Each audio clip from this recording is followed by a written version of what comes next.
बहुत से साथियों की डिमांड रहती है कि हमें शेड बनाना है तो शेड कैसा होना चाहिए। शेड बहुत सी बातों पे डिपेंड करता है कि आप कितना खर्च करना चाहते हैं, आप जिस जगह पे शेड बना रहे हैं वो जगह का साइज क्या है और उस जगह की दिशा क्या है। तो सबसे पहले जो शेड होता है उसमें सबसे जरूरी होता है वेंटिलेशन, खुला और हवादार। अगर आपका शेड में वेंटिलेशन अच्छा है, हवा क्रॉस अच्छे से हो रही है, जो धूप है अच्छे से उसमें प्रवेश कर रही है, तो जो बीमारियों से बचाव रहेगा, आपका जो पशु है गाय या भैंस वो तनाव मुक्त रहेगा बिल्कुल, और स्ट्रेस किसी चीज का नहीं रहेगा, मच्छर मक्खी से भी उसमें बचाव रहेगा। तो आज एक शेड को मैं कवर करके दिखा रहा हूँ, ये देख सकते हो आप कितना अच्छा वेंटिलेशन इसमें किया हुआ है। ये देखिए बिल्कुल प्रॉपर जाली लगाकर कोई भी बाहर से हवा और वेंटिलेशन अच्छे से हो रहा है। जो धूप है आप देख रहे हो बिल्कुल साफ साफ आ रही है फार्म में, और जो इसका साइज है वो भी पूरी डिटेल लेंगे, क्या कॉस्ट आई है। तो हमारे साथ है गो प्रेमी पर्यावरण प्रेमी मास्टर बहादुर सिंह जी। मास्टर जी नमस्कार। नमस्कार सतपाल भाई साहब आपको और सभी गोवंदना चैनल देखने वालों को मेरा राम राम। राम राम जी।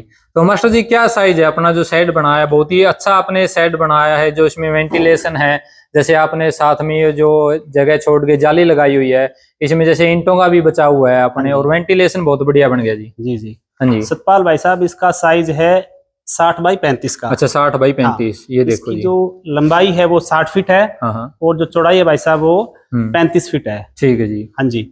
तो इसमें जैसे आसानी से अगर आप 40 से 50 गाय भैंस आसानी से रख सकते हैं ना? बिल्कुल सर। हाँ हाँ जी। तो इसमें जैसे आपने वेंटिलेशन का बहुत खास ध्यान रखा है जी। और ये देखिए जो निकासी के लिए नहलाते हैं या पेशाब वगैरह की नाली बनाई हुई है, और इधर से सीधी बाहर है, और ये पीछे छोटा रास्ता है, इसी से जो गोबर वगैरह अपना पीछे इसी साइड में शिफ्ट हो जाता है। बिल्कुल नजदीक है बैक साइड। हाँ हाँ हाँ। जी। तो जैसे अगर ये जैसे मास्टर जी का जो फार्म है खेतों में है, खेतों में बहुत आसानी रहती है, जो भी हम पशुधन के लिए अगर शेड वगैरह बनवाते हैं तो उसमें अगर हम जगह का कोई अभाव नहीं रहता, और खेत में अगर हम गांव की बजाय अच्छे से पशुपालन कर सकते हैं, है ना मास्टर जी? जैसे आप तो देख रहे सतपाल भाई साहब यहाँ ना किसी प्रकार की दिक्कत नहीं है। हाँ। और दूसरी बात ये जो आप जाली देख रहे हो ना भाई साहब, इसमें एल्यूमिनियम के एंगल लगा रखे हमने। अच्छा। और बीच में जो जाली है वो भी स्टील की जाली है, ताकि उनकी जर ना लगे। तो लंबा टाइम इनको लगभग फार्म में 3-4 साल हो गए, तो वैसा का वैसा ही पड़ा है, किसी प्रकार की दिक्कत है नहीं है ना। ठीक है। इसका ये बड़ा बेनिफिट रहता है कि आप लोहे के एंगल लगा ले तो उसमें जर की संभावना ज्यादा रहती है। तो इसमें एल्यूमिनियम में ना बिल्कुल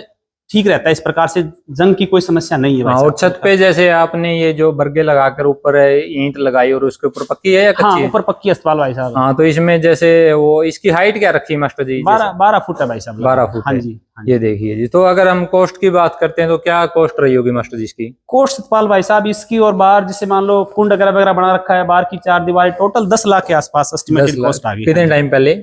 लगभग भाई साहब 3-4 साल हो गए। हाँ जी। तो ये तो जैसे कॉस्ट है अप डाउन हो जाती है। अभी जैसे आपने बनाया उस टाइम कोई क्या मटेरियल क्या रेट था, अब वो कम है या ज्यादा है, वो तो कोई एग्जैक्ट नहीं हो सकता। भाई आप कैसा मटेरियल यूज करना चाहते हैं उस पर भी डिपेंड करता है ये तो। सतपाल भाई साहब इसकी जो चिनाई कर रखी है टोटली गारे में कर रखी है। अच्छा। मसाले से चिनाई नहीं है, टोटली गारे से चिनाई की हुई है। और उसका भी फर्क पड़ता है, देखो। हाँ उसका बहुत फर्क है, बहुत फर्क पड़ता है जी। और अगर आप उसी को आप मसाले से करते थोड़ा कॉस्ट और बढ़ जाती। हाँ अगर वही है, कई जगह देखा जाता है जैसे लेंटर लगाते हैं अपने। हाँ जी। तो जैसे मैं रिकमेंड करना चाहूंगा, वैसे तो अपनी अपनी समझ है, लेंटर है वो जैसे लग गया उसके बाद में वो वेस्ट है जी। बिल्कुल जी बिल्कुल। अगर जैसे आपने ये लगा रखा है या जो गाटर पत्थर हैं, अगर वो हम उसको यूज कर सकते हैं, बिल्कुल आसानी से रीयूज हो सकता है सतपाल भाई। हाँ। और ये इधर जैसे बड़े जो गाय भैंस है उनके लिए, और ये जो सामने आप देख रहे हैं छोटे बच्चों के लिए, दोनों साइड इसके इधर भी बन जाते हैं और इस साइड भी। देखिए बहुत ही अच्छा मैनेजमेंट और फार्म मास्टर जी ने तैयार किया हुआ है।